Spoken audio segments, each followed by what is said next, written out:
Cet équipage s'apprête à monter dans la caravelle du centre d'essai en vol à Bretigny. Celle-ci est la dernière à voler en France et sert maintenant de banc d'essai pour diverses expériences.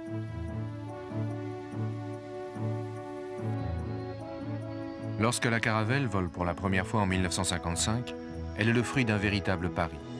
Elle surprend l'industrie aéronautique mondiale et suscite beaucoup d'éloges. La France d'alors, peu préparée à affronter les réalités d'un marché international extrêmement concurrentiel, aura du mal à transformer l'essai en véritable réussite financière.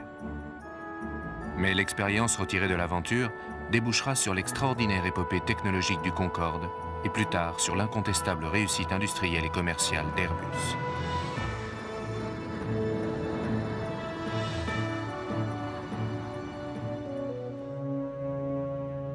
Une réussite qui ferait presque oublier dans quel état la guerre avait laissé l'industrie aéronautique française. Elle a été bombardée, démantelée. Il a fallu tout reconstruire.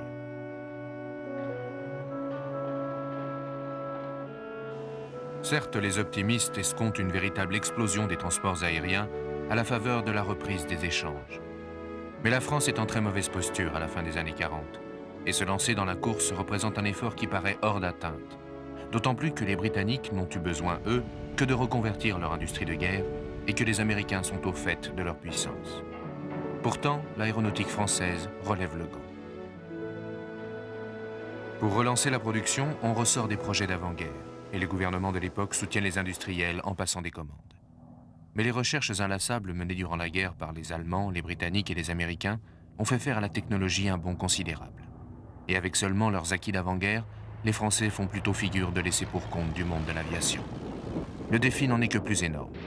Léopold Galli, un des premiers pilotes d'essai de la Caravelle, se souvient du chemin parcouru. J'arrive à l'école de pilotage à Rochefort, en 1927. Le moniteur nous a fait faire un tour. Nous sommes montés à bord, on a fait un tour, et puis les courageux, ils faisaient 2 tours. Ils se demandaient à faire un deuxième tour. Bon. Mais on a trouvé ça tout normal. C'est curieux, on était chez soi. Et je vous assure, on n'avait jamais vu d'avion, jamais. On n'avait jamais vu d'avion près. L'objectif est donc simple, rattraper quelques années en quelques mois. Alors tout le monde s'y met. On voit ici une étrange combinaison d'appareils. Un quadrimoteur Languedoc modifié pour porter sur son dos un prototype d'avion Leduc. Première commande d'avion de transport d'après-guerre, le Languedoc n'est en fait que le bloc 161 dont les plans datent d'avant 1940. On en construit une centaine à partir de 1945. L'Armagnac, en revanche, est de conception plus récente. Dessiné pendant la guerre par la SNKSE, il sort dès la fin des années 40. Mais bien que parfaitement comparable aux appareils étrangers, il ne sera produit qu'à 8 exemplaires. Ici, ce modèle a été modifié par le constructeur de moteurs Snecma pour essayer des réacteurs Attar. Quant au Breguet de pont, sa conception originale lui permet d'emporter des voitures en plus des passagers.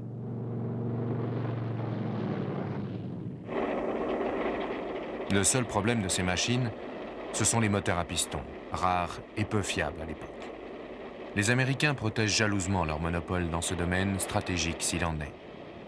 Et ces avions français de qualité en subissent les conséquences. À tel point qu'Air France, pour garder son rang international, doit acheter des avions américains. La construction aéronautique française ne fait pas encore le poids, contrairement à l'industrie britannique, qui bénéficie d'un important potentiel de production. Les Anglais ont été les premiers, dès 1943, à jeter les bases d'une nouvelle aviation civile. Le comité Brabazon a poussé les constructeurs à développer des machines de transport et en premier lieu un avion gigantesque pour la ligne transatlantique.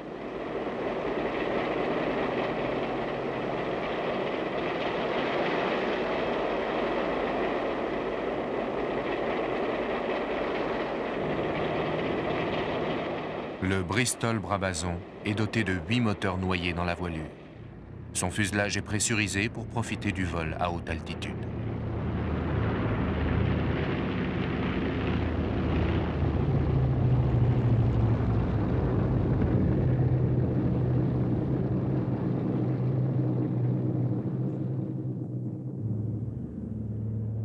Les Britanniques produisent aussi de nombreux avions à hélices, plus ou moins dérivés des avions militaires, et bénéficient bien sûr de tout le marché du Commonwealth. Le de Havilland Heron, par exemple, un petit appareil de liaison qui peut embarquer 12 passagers.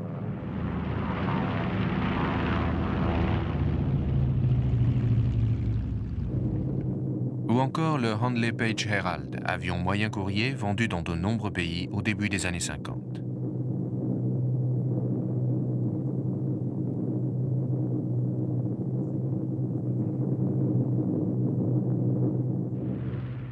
Les Anglais profitent aussi de leur avance dans le domaine des turbopropulseurs pour développer des machines comme le Vickers Viscount, qui fera une grande carrière dans les années 50-60, ainsi que le Bristol Britannia, qui fera office de long courrier pour les compagnies anglaises.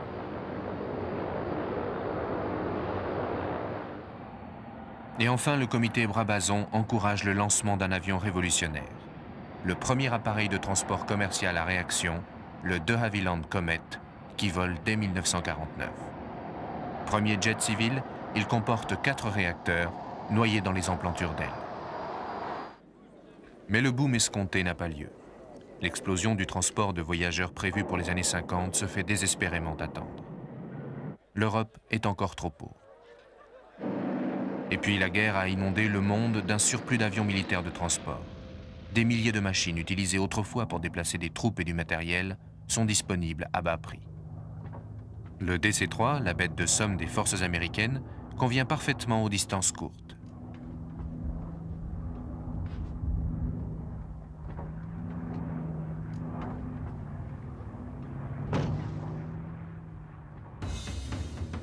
Une simple reconversion a suffi pour en faire un avion de transport de passagers, sa fonction d'origine.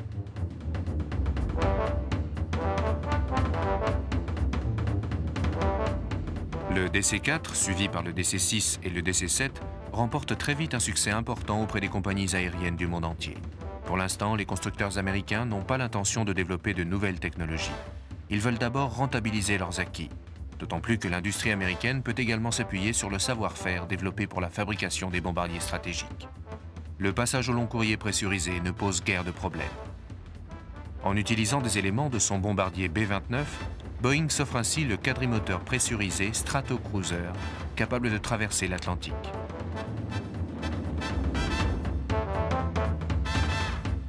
De son côté, Lockheed produit le Constellation, puis le Super Constellation, conçu pour la TWA au début des années 40, mais vite reconverti à l'usage militaire après Pearl Harbor.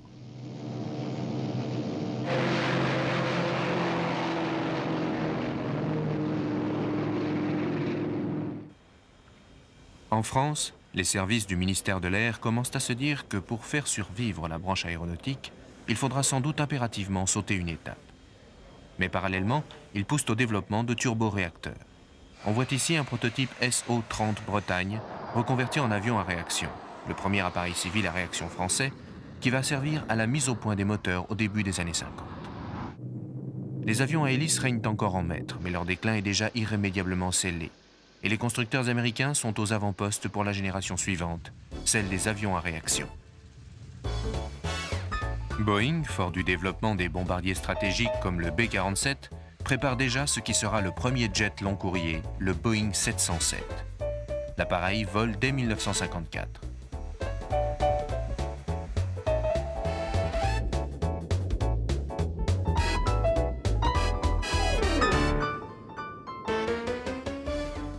Cela ne décourage nullement la firme Martin, qui expérimente elle aussi un étrange prototype de bombardier, le XB-51, lequel préfigure d'une certaine manière la Caravelle.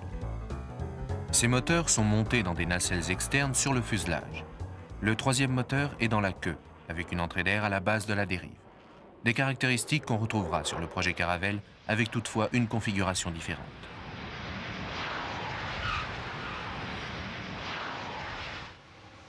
Devant les essais prometteurs des réacteurs Attard de la SNECMA, les pouvoirs publics français poussent donc les constructeurs, dès octobre 1951, à étudier directement un moyen courrier à réaction en sautant l'étape du turbopropulseur. À l'époque, cela ressemble fort à un pari insensé.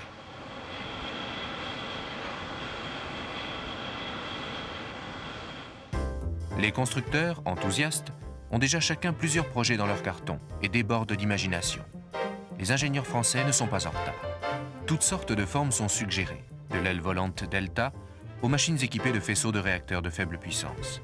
SNKZ, SNKZO, Nord, de même que Breguet, Dassault et Hurel-Dubois proposent tous des solutions différentes. Le projet de la SNKZO préfigure largement les futurs Boeing 737 et les Airbus. Mais il faut choisir. Finalement, en janvier 1952, les services de l'aviation civile s'accordent sur le projet X-210 proposé par la SNKZ.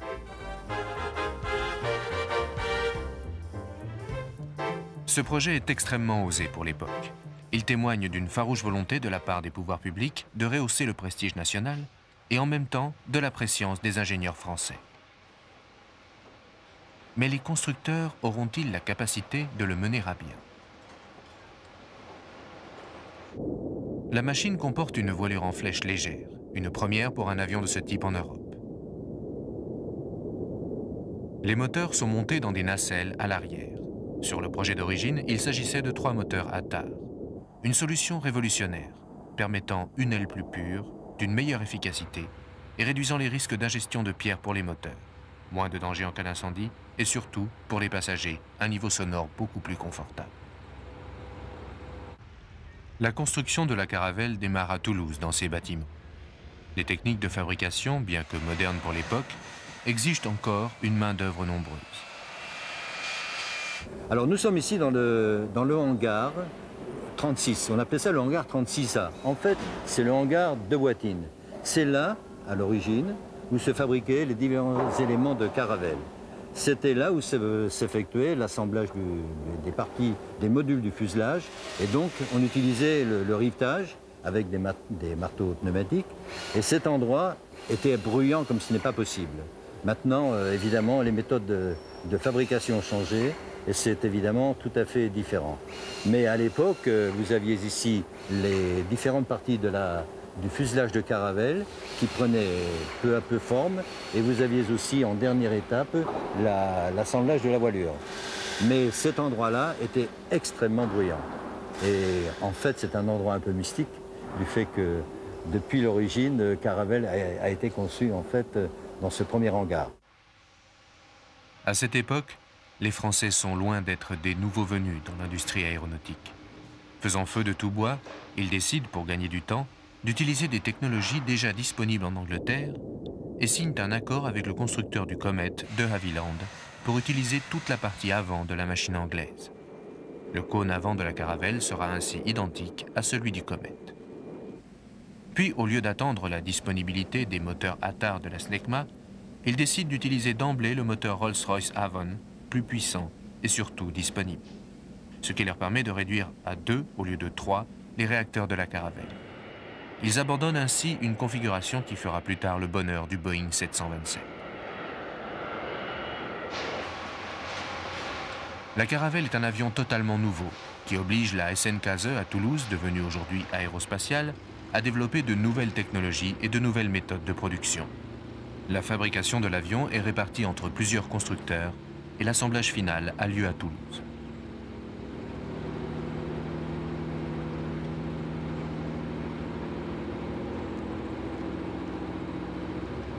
Pour une première expérience, le développement de l'avion s'effectue sans gros problème. Il comporte des éléments très spécifiques. La forme des hublots augmente la visibilité des passagers sans poser de problème de pressurisation. Et l'avion est équipé de servocommandes hydrauliques, une sorte de direction assistée qui facilite le pilotage. La Caravelle est quand même un avion, c'est un des premiers avions civils qui a eu des servocommandes de gouverne. Même les premiers 707 avaient encore directement la commande gouverne tirée par les commandes et avec des petits Flettner, des compensateurs. Celui-ci est un avion avec des servocommandes. Et ça devient important pour la bonne raison que quand un avion vole haut, il vole froid. Et quand il vole pendant des heures, les câbles se contractent. Quand il fait chaud, ils se dilatent. On a beau avoir des rattrapages de jeu, etc. Par exemple, sur un avion comme Concorde, c'est pas possible. Qui se trouve avec des 120 degrés de température de peau pendant 2 heures, c'est pas possible, il s'allonge. Donc il se rétracte brutalement quand il redescend.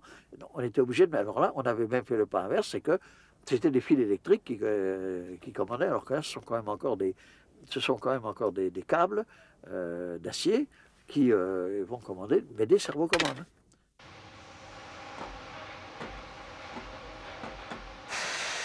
Puisqu'il n'y a plus d'hélice à pas inversible pour ralentir l'avion à l'atterrissage, on l'équipe d'un parachute. On a même prévu un escalier intégré à l'arrière, solution élégante et confortable pour l'embarquement des passagers.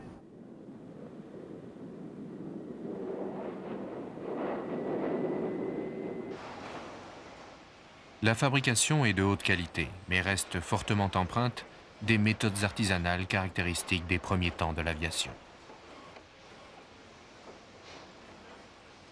L'outillage est très moderne, mais tout le travail et l'assemblage se font selon des techniques traditionnelles. Les compagnons sont fiers de participer à l'aventure. À Toulouse, le moral est au plus haut durant ces années 50. La Caravelle effectue son premier vol le soir du 27 mai 1955. Aux commandes, André Moinet. Pierre Nadeau est assis à ses côtés et le mécanicien Jean Avril occupe la place arrière. Le vol s'effectue sans problème. Très vite, Léopold Galli va lui aussi participer en tant que pilote aux essais en vol et au développement de l'appareil. On était un peu préparé. Mais il faut dire que le jour du premier vol, je me suis senti tout de suite à mon aise. Je n'ai pas été... Et puis alors, ce que j'ai trouvé, surtout, c'est le silence. On était dans cet avion, on n'entendait pas les moteurs. On n'entendait rien. Les moteurs étaient loin derrière. Et ça, c'était une qualité. Une qualité énorme. Et on se fiait au compte-tour. Ça paraît extraordinaire, hein? Parce que ça, vous savez, on est loin des moteurs là, hein? On les entendait, mais très peu. Mais tout n'est pas toujours facile dans le développement d'un nouveau type d'appareil.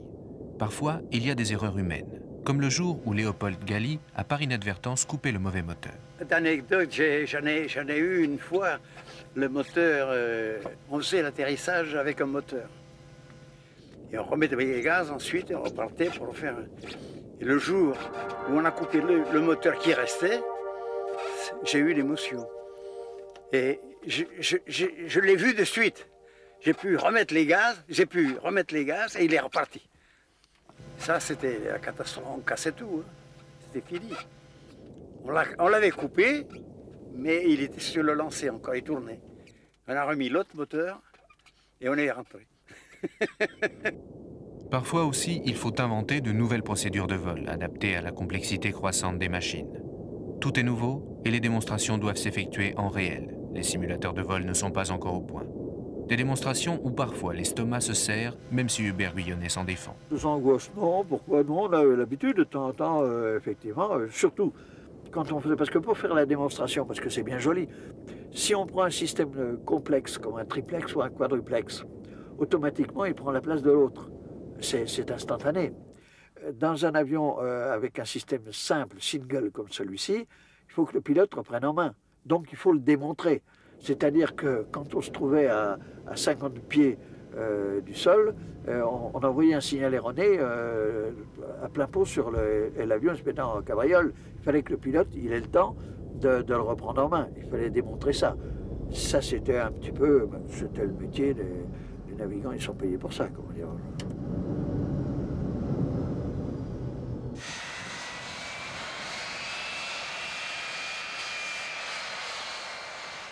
5 ans après la fin de la Seconde Guerre mondiale, la France se lance dans l'aventure civile de l'aviation en réaction. Et à la demande des services officiels du gouvernement français, la société Sudaviation se lance dans l'étude d'un biréacteur avec des réacteurs à l'arrière. Et cet appareil effectue son premier vol en 1955. Et cette année est une année charnière pour l'industrie aéronautique française, puisqu'elle connaît le premier vol de l'avion de combat Mirage, qui va faire une carrière également internationale, ainsi que de l'hélicoptère à turbine Alouette 2. Et on peut véritablement dire que 10 ans après la fin de la Seconde Guerre mondiale, l'industrie aéronautique française arrive à un niveau international. Le pari des ingénieurs français semble donc avoir payé. Dès le mois de décembre 1955, la compagnie Air France commande de 12 caravelles. Et immédiatement, Georges Héreil, le président de Sudaviation, envoie des courriers à toutes les compagnies aériennes d'Europe. En 1956, une fois les certifications obtenues, les prototypes Caravelle effectuent une tournée européenne. Mais les commandes ne suivent pas immédiatement. Les choses ne sont pas si simples. L'exportation est une nouvelle expérience pour les constructeurs d'avions français. En 1957, on organise une tournée commerciale en Amérique. 50 000 km en 69 jours. D'abord, l'Amérique du Sud. La Caravelle, après un passage par l'Afrique, fait escale au Brésil, au Venezuela, en Uruguay et en Argentine. Plus tard, elle retournera d'ailleurs dans cette région du monde. D'abord, nous étions allés en Amérique du Sud. Alors, on avait travaillé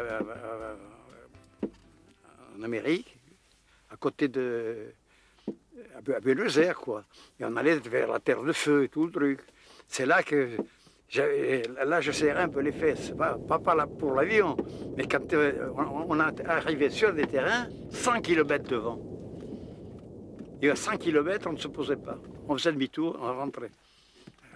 Après avoir fait 2 heures de vol.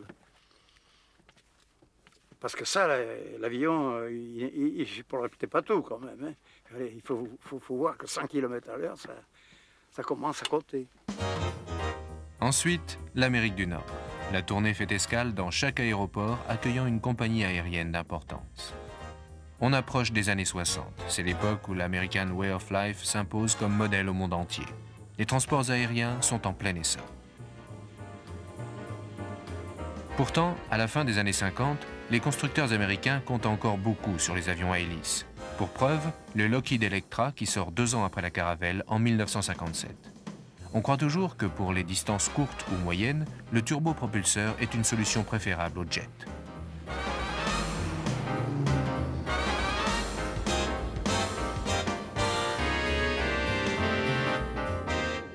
Sur les distances transcontinentales, le premier jet américain est une version spéciale du Boeing 707, le 720.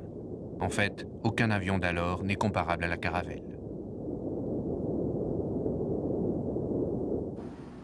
Le premier véritable client de la Caravelle, celui qui va déclencher le lancement de la production en série, est la compagnie scandinave SAS.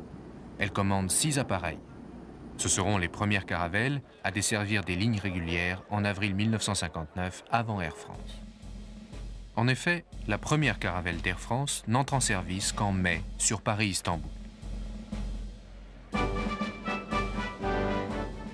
Elle est baptisée en grande pompe par Madame de Gaulle le 24 mars 1959.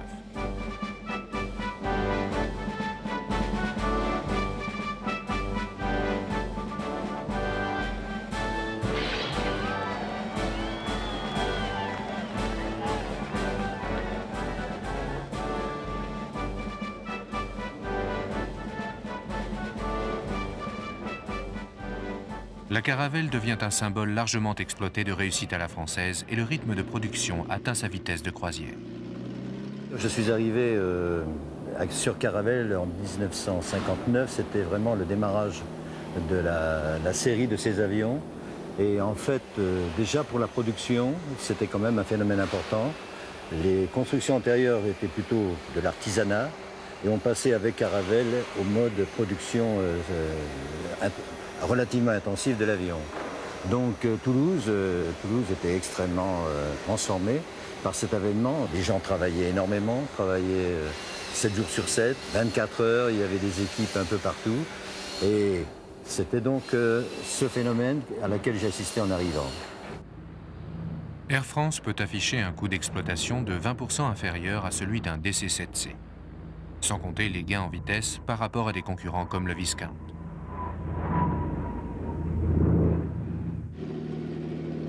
Dès cette année 1959, la compagnie brésilienne Varig reçoit sa première Caravelle. Tous les pays s'intéressent aux moyens courriers à réaction français. L'avion évolue, il est doté de moteurs plus puissants et de nombreuses versions améliorées commencent à sortir en fonction des demandes des compagnies. Et ensuite, quand nous sommes revenus, nous sommes venus en Jordanie, ici. Et là, j'ai volé beaucoup avec le roi et tout ça. Enfin, voilà. Il est bon, le pilote, le roi. Le roi de Jordanie, c'est pas un pilotaillon, c'est un vrai pilote. On lui apprenait, bien sûr, les petits détails, mais il était presque aussi bon que nous. Même le général de Gaulle participe à la promotion de la Caravelle. Le succès incontestablement le plus marquant survient avec la commande de la compagnie américaine United Airlines, qui ouvre les portes du marché des États-Unis.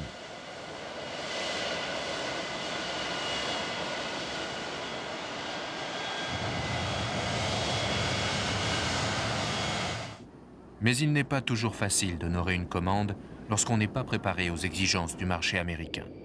Pour les Français, la surprise est de taille. Je suis parti tout d'abord à SAS, accompagner des avions en tant que support technique pendant une durée de 6 mois, 1 an. J'étais à Stockholm et à Copenhague. Et au retour, comme je parlais un peu l'anglais, un peu mieux l'anglais que les autres, disons, j'ai été sur la liste des gens qui ont été pressentis pour supporter United Airlines. Car la grande compagnie, l'événement, nous avions réussi à vendre 20 avions à la première compagnie mondiale, United. Et nous allions découvrir effectivement quelque chose de nouveau. Car cette compagnie vraiment travaillait, et toujours d'ailleurs, le leader dans l'aéronautique. Et nous allions apprendre vraiment comment opérer un avion sur le mode que l'on peut qualifier d'industriel. La livraison à United Airlines donne lieu à d'amples réjouissances, à l'américaine. Le succès est considérable et chez Sud Aviation, on exulte. Alors nous sommes partis en mars 60, accompagner le premier avion, et les avions étaient livrés à Chicago. Alors l'avènement d'ailleurs aux États-Unis, car même si à l'époque un jet volait, c'était le Boeing 707, mais en ce qui concerne les moyens courriers et courts courriers, les avions qui volaient à cette époque là-bas étaient des avions hélices. C'était des avions du type DC-4, DC-6, du type Martin Marietta, du type, Convair 340, 440. Donc la venue d'un jet pour le moyen courrier était spectaculaire. Nous sommes arrivés à Chicago et moi ensuite, c'était une équipe, nous étions 4 personnes et moi j'ai été dirigé sur New York. La vente d'avions à des clients de tous les pays du monde impose de nombreuses exigences. Ainsi, lorsque la compagnie SAS commande l'appareil, il s'agit de garantir un avion capable d'opérer par grand froid. La Caravelle est donc envoyée en Suède pour des essais de fonctionnement par température polaire.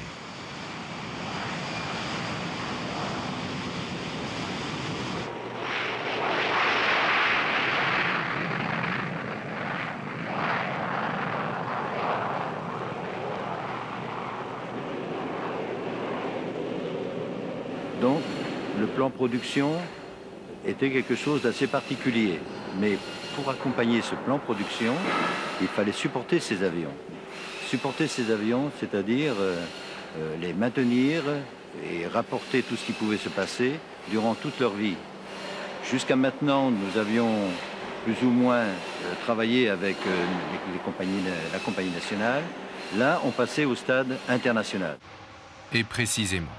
Dès lors qu'on s'attaquait au marché international, il fallait surmonter toutes sortes de difficultés, dont certaines n'avaient qu'un lointain rapport avec l'aéronautique. Premier obstacle, ou tout au moins première particularité, la langue. Le français était de rigueur, mais à partir du moment où nous avons commencé à vendre des avions à l'extérieur, c'est l'anglais qui primait. 1959, l'anglais, c'était pas tout à fait usité dans la région. Le toulousain, d'accord, mais l'anglais, c'était quand même très particulier. Il a fallu donc se familiariser à cette langue, et ça n'a pas été facile, certainement pas. Et puis, il ne s'agit pas seulement de vendre un bon avion dans le monde entier. Il faut ensuite standardiser toutes les pièces, et c'est une opération que le constructeur, devenu Sud Aviation en 1957, n'a encore jamais eu à effectuer. Il fallait tout organiser car l'après-vente existait avant, mais c'était aussi vraiment de l'artisanal. Et là, il fallait quand même avoir une certaine ossature, une certaine organisation, et aussi s'imprégner de tout ce qui était nouveau standard. Standard de support d'un appareil à l'extérieur. Tout d'abord, la documentation. La documentation, nous avons découvert la TASAN, les normes internationales, entre autres, comme je disais, cette norme usitée dans toutes les compagnies aériennes, et à laquelle il a fallu se familiariser. De là sortaient les grands manuels, les manuels importants du type maintenance manual, du type Illustrated Parts Catalogue, l'illustre Parts Catalogue qu'on appelait ici, et qui devait effectivement donner toutes les références de l'avion. Là aussi problème, parce que ce n'était plus de l'artisanat mais de la production. Il fallait standardiser au maximum les avions, de telle manière à avoir un minimum de pièces interchangeables. Car on a toujours besoin de pièces pour faire vivre un avion.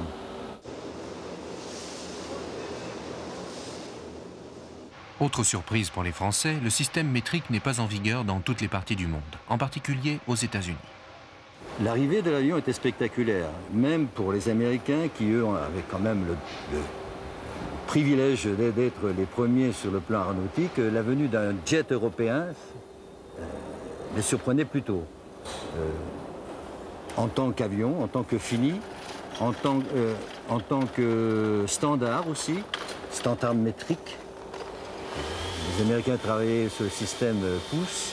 Ils recevaient un avion qui utilisait le métrique. Ça commençait par l'outillage.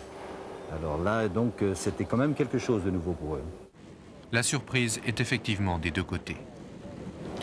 En ce qui concerne l'avion lui-même, la qualité de l'avion, ils étaient absolument très surpris et subjugués par la qualité du fini des avions, fini des systèmes. Les câbles, les torrents de câbles peignés, que l'on dit peignés, c'est-à-dire bien ordonnancés, ça ils ne connaissaient pas. Les cheminements de tuyauterie, les nappages de tuyauterie bien structurés, bien isolés, ça ils ne connaissaient pas. Vraiment, ils ont été, comment dirais-je, ils ont été surpris de la qualité de fabrication de l'appareil. United Airlines est le premier opérateur d'un biréacteur moyen courrier dans toute l'Amérique du Nord. Et la compagnie tient à en exploiter toutes les retombées.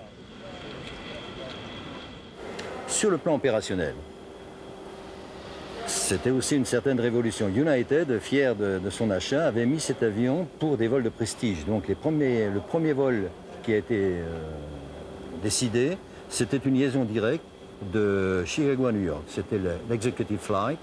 C'était un avion, donc la Carvel, aménagé en 64 passagers, 4 passagers de front. Et c'était un avion qui, chaque soir, il y avait 2 avions, un qui décollait de New York, l'autre de Chicago, et qui faisait le vol sur cette ligne. Toujours plein, avec des gens qui avaient un service absolument spectaculaire, c'est-à-dire dans 1h30, ils avaient le repas, le cigare, enfin, c'était un vol à succès. Et l'avion a vraiment eu un très grand succès. Les Français ont leur manière bien à eux de régler les problèmes. Une approche basée sur l'astuce et la débrouillardise. Ils découvrent maintenant d'autres manières de travailler, tout aussi efficaces, sinon plus. Il faut dire aussi que la compagnie aérienne elle-même était très bien organisée. Nous avions chaque jour, le bureau d'études se situait à San Francisco. Chicago était la tête opérationnelle de l'avion et chaque jour, à 9h San Francisco, midi, heure de New York, nous avions une conférence technique qui permettait de relater tous les faits de la veille et de voir quelles étaient les conséquences. Ça, c'était vraiment nouveau. Et en ce qui me concerne, j'ai vraiment appris des tas de choses à ce contact. Car c'était des méthodes modernes d'exploitation d'avions que l'on ne connaissait pas encore dans l'Europe. Et puis alors sont arrivés les systèmes, les révisions de l'avion. Les révisions de l'avion s'effectuaient à San Francisco. En Europe, et pour des gens extrêmement qualifiés, la révision d'une Caravelle prenait entre 5 et 6 semaines. C'est-à-dire, au bout de 3000 heures d'exploitation, on révisait tous les systèmes de l'avion. United avait décidé de ne pas passer 5 à 6 semaines pour cette révision. Donc, lorsque le premier appareil est rentré à San Francisco, en fait, la première révision a demandé 5 semaines. Mais à la troisième révision, en 7 jours ouvrables, les gens effectuaient la révision complète. Ils travaillaient sur 3 équipes, 24 heures, et vous dire le sens de l'organisation qu'ils avaient déployé à ce genre de choses. Pour nous, c'était vraiment une expérience aussi. À la fin de 1960, les carnets de commandes totalisent 105 Caravelles pour des compagnies aériennes du monde entier.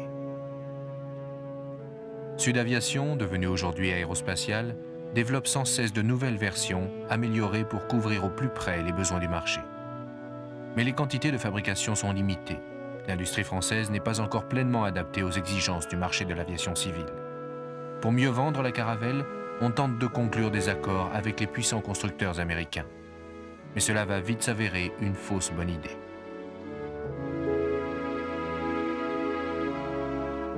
Les constructeurs français n'ont effectivement aucune expérience des négociations dans ce domaine. Plus tard, ils deviendront experts à ce jeu, du moins en Europe. Sudaviation conclut d'abord un accord avec la Republic Aircraft Corporation, le constructeur des chasseurs F-84. Mais c'est un coup d'épée dans l'eau. De son côté, le constructeur de moteurs à réaction General Electric s'est vite intéressé à la Caravelle. Il souhaitait pouvoir l'équiper de son nouveau moteur, le CJ805-23 à double flux. Mais à l'époque, Sudaviation n'était pas intéressé. Les moteurs Rolls-Royce donnaient pleine satisfaction. On a donc trouvé plus habile de leur vendre un autre avion, le Santa Maria, à charge pour eux d'installer et d'essayer le nouveau moteur à leurs frais. Cette vente a été considérée à l'époque comme un succès, alors qu'en fait, c'était peut-être une erreur. Ainsi était perdue l'occasion d'une coopération qui aurait peut-être abouti à une plus grande diffusion de la Caravelle. Autre contact prometteur dont les conséquences s'avéreront redoutables, l'accord signé avec Douglas. Il s'agit de distribuer la Caravelle aux États-Unis et en Amérique du Sud, avec éventuellement un accord de fabrication en cas de grosse commande. En échange, Sudaviation assurera l'entretien et la promotion des avions Douglas en Europe et dans les pays francophones. Incompréhension mutuelle ou jeu de dupes sournois, en tout cas cet accord finira par tourner court. Les Français ne parviennent pas à pénétrer réellement dans le grand marché de l'Amérique du Nord. Lors de sa tournée aux États-Unis, et une tournée que l'on peut qualifier de triomphante, l'appareil a attiré l'attention des compagnies aériennes américaines, ce qui a entraîné la commande en particulier de United Airlines, mais également des constructeurs américains, Boeing qui a sorti une Caravelle triréacteur et qui a donné le 727 5 ans plus tard, et 5 ans à nouveau plus tard, Douglas a repris la formule avec son DC-9. La Caravelle fait des émules, même en France. Dassault, en constructeur avisé, sort dès 1961 un avion d'affaires à réaction utilisant la même configuration que la Caravelle, le Mystère 20. Et elle commence à se heurter à la concurrence américaine, anglaise et même soviétique. En 1963, Boeing sort le modèle 727, qui reprend également le concept Caravelle avec des moteurs à l'arrière, 3 au lieu de 2, comme d'ailleurs le projet initial X210 de la Caravelle.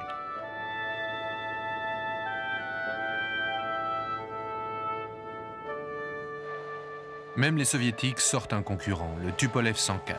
Et Nikita Khrouchtchev, en visite à Paris, déclare avec sa malice légendaire qu'il est prêt à commander 12 Caravelles si le gouvernement français commande 12 Tupolev 104.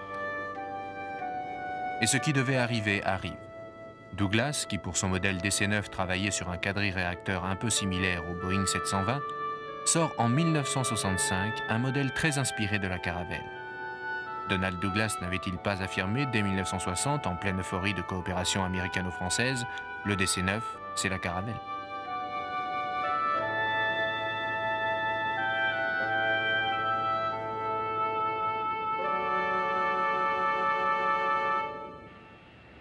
L'importance de tous ces revers n'est pas vraiment perçue par les responsables français qui n'ont Dieu que pour les succès à l'exportation, au demeurant très réels, que rencontre la Caravelle. Elle se vend bien plus qu'on l'avait imaginé. Et on continue d'innover. En 1962, on essaie sur elle un système d'atterrissage automatique tout temps. Un autre succès qui va masquer les difficultés. Ce système, aujourd'hui monté sur tous les avions, représente à l'époque une innovation majeure. La compagnie Air Inter souhaite offrir un service aussi régulier que les trains. Les avions doivent pouvoir décoller et atterrir par n'importe quel temps.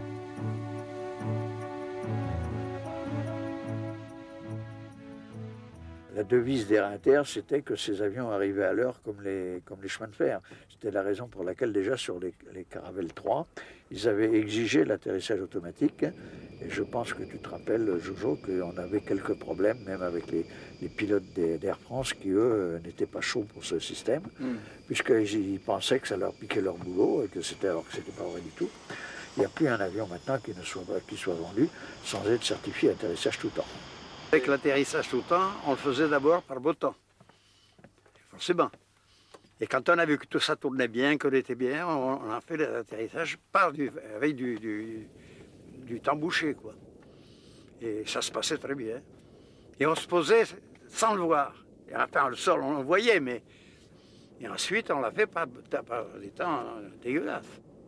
Ça a été le premier avion certifié commercial. Les Américains l'avaient fait à titre de démonstration sur un avion, je ne sais plus quel type d'avion, et les Anglais le faisaient, eux, sur des avions militaires. Et nous, la société, c'était Sud Aviation à ce moment-là, qui était très, comment dirais-je, en avance sur son temps, elle a essayé de promouvoir ce système sur son avion du moment, c'est-à-dire sur la Caravelle. Et avec le constructeur de pilote automatique, Lear, le pilote automatique de base, ils lui ont demandé d'étudier un système d'atterrissage automatique. Ce qui a été fait, on en a fait les premiers essais sur un prototype, sur le prototype Caravelle d'ailleurs 01. C'était ceci en 61, je crois. 61. Et ça a donné relativement de bons résultats. Il y avait donc un pilote automatique fabriqué par l'américain Lear, Ziegler, avec un radioaltimètre qui était fabriqué, qui était mis au point pour ça par la maison TRT, qui était une petite boîte française qui se débrouillait très bien, qui d'ailleurs a fait sa notoriété avec les radioaltimètres.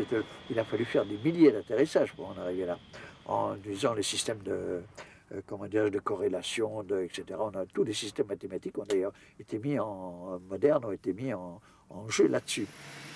La Caravelle équipée du système automatique tout temps vole pour la première fois en septembre 1962. En plus, la Sud Aviation, ne voulant pas mettre à ce moment-là tous ses œufs dans le même panier, elle a pris un contrat avec la société Smith en Angleterre, qui elle avait des systèmes d'atterrissage automatique sur les bombardiers V, et elle était en train d'étudier un système triplex pour les Tridents. Je me suis occupé de celui-là aussi. Je suis donc allé en Angleterre et on avait deux avions, une version 6R, c'est une des versions de la Caravelle qui était équipée d'un système Sud-Lear, et une Caravelle 6N qui était équipée du système Smith. Puis moi je sautais de l'un à l'autre, je volais dans les deux, je me suis amusé comme un petit fou. Et comme le système Lear donnait satisfaction, l'autre était trop compliqué pour aller jusqu'au bout. Et le système Smith est un système triplex, de façon à ce que s'il y en a un qui tombe en panne, l'autre reprend la suite et il y a quand même un moyen de comparaison sur les deux. Sur la Caravelle, c'est un système monoplex, dirons-nous, avec un système de sécurité il y avait un deuxième, un calculateur qui calculait la trajectoire à côté sans avoir d'action sur les commandes. Le système principal avait une action sur les commandes et le système double, lui surveillait et en cas d'écart dépassant une certaine valeur, venait d'allumer une loupiote rouge qui crachait à la figure du pilote et qui lui faisait reprendre en main à ce moment-là. Mais ce programme ne relance pas la Caravelle.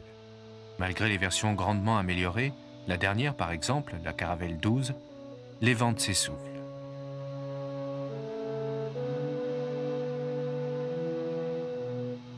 Les dernières Caravelles n'ont pourtant plus rien à voir avec les premières. La charge utile et la distance ont doublé. Le coût opérationnel a été réduit de 35%. Mais ce qui va vraiment sceller le sort de la Caravelle se joue ailleurs.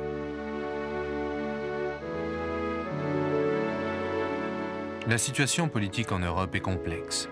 Le marché commun modifie les rapports traditionnels entre les pays. La Grande-Bretagne, toujours étroitement liée au Commonwealth, ne tient pas à entrer dans la communauté européenne.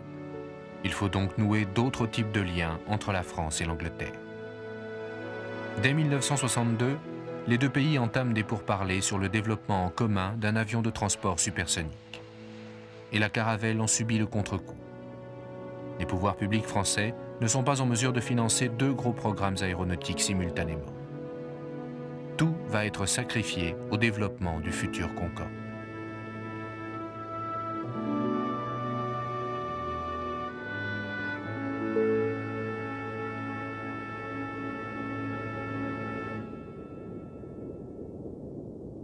Le lancement du programme supersonique Super Caravelle, qui donc devient ultérieurement Concorde, a empêché le développement de versions plus évoluées de la Caravelle, ce qui a permis à Douglas et à Boeing de s'engouffrer dans ce marché et remporter une grande partie du marché international. La France et la Grande-Bretagne, accaparées par leur programme supersonique, ont en partie négligé ce secteur et sont revenus par la suite avec des appareils Airbus.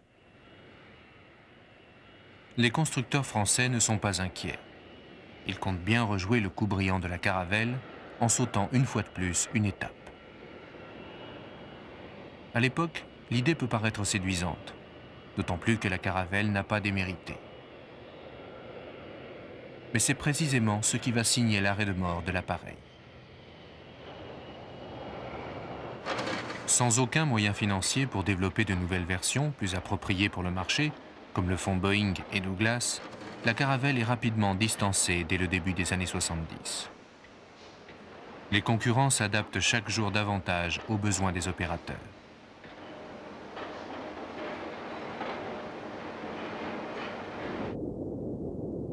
Et chaque nouvel avion qui sort réduit inexorablement l'avantage de la Caravelle.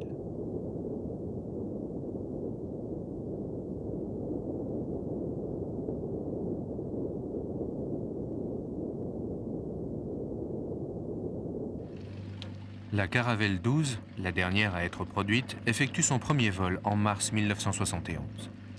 Sterling et Air Inter en seront donc les derniers acheteurs. En mars 1973, la chaîne de production s'arrête.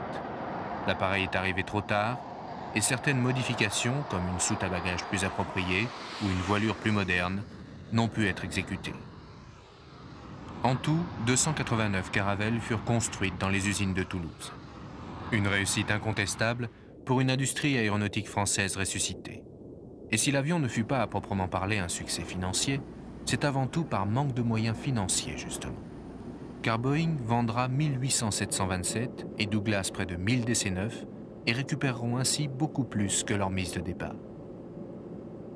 Le centre d'essai en vol a utilisé la Caravelle jusque récemment encore pour créer de la microgravité, c'est-à-dire pour reproduire des situations de quasi-apesanteur. Malgré les difficultés et les dures leçons de la réalité économique, la Caravelle ne fut en aucun cas un échec. Au contraire, après avoir permis à l'industrie aéronautique de regagner sa place en se hissant à un niveau international, elle a servi à l'apprentissage de l'exportation. Et l'exploitation internationale de l'appareil a constitué pour l'aéronautique française un atout incontestable. En regardant un peu donc ce passé, la Caravelle et ces avions qui maintenant, ces avions français qui volent un peu partout, le 320, 330, 340. D'abord, bien sûr, les changements ont été importants. Ce n'est plus un produit français, mais un produit européen. Donc, avec de Caravelle, produit français, nous sommes passés à une coopération internationale avec Concorde, les Anglais, et puis une grande coopération internationale avec Airbus. Là aussi, il a fallu travailler, mais il n'en demeure pas moins que toutes les méthodes que l'on a actuellement pour l'entraînement, par exemple, elles ont été inspirées de ce qu'on a pu apprendre et connaître à l'époque, c'est-à-dire de Caravelle.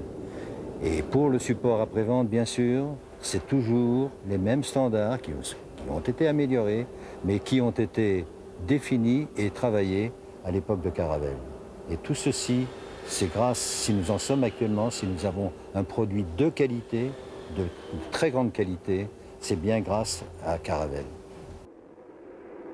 Le Concorde a également bénéficié du savoir-faire industriel développé pendant les années de l'aventure Caravelle.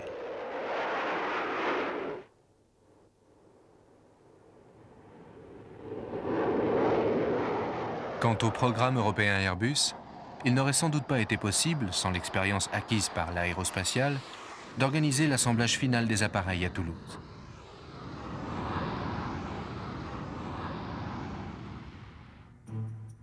La Caravelle restera à tout jamais un symbole des années 60 et une certaine signature française en matière d'élégance dans l'industrie aéronautique. Elle aura aussi effectué une des carrières les plus longues dans l'aviation civile. Et s'il ne reste plus qu'une Caravelle en service en France, celle du CEV qui se pose ici à Bretigny, les opérations commerciales liées à cet avion n'ont vraiment cessé en France que très récemment.